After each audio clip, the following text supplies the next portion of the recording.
ای برادر جان به شعرم گوش کن، جام بیداری ز شعرم نوش کن.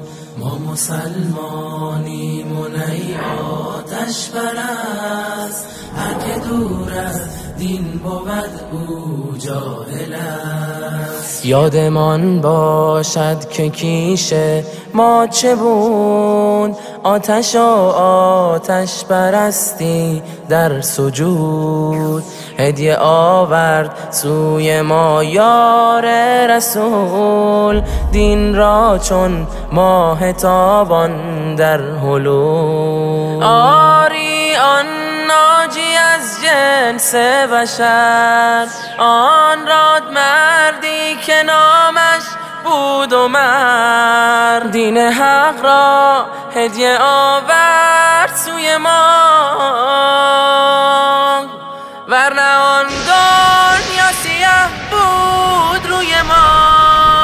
ای برادر جان به شعرم گوش کن، جام بیداری ز شعرم نوش کن.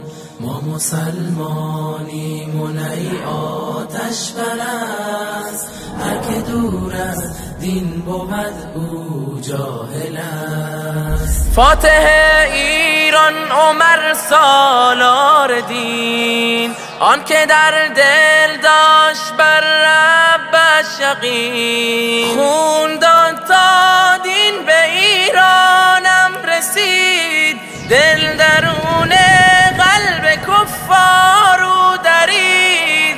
فاتح بیت المقدس بود عمر،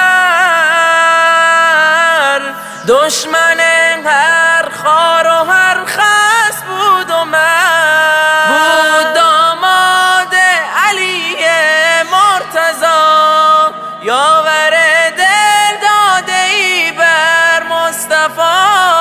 دشمنی با او خلاف دین ماست، لعن او دشمن بدکین ماست.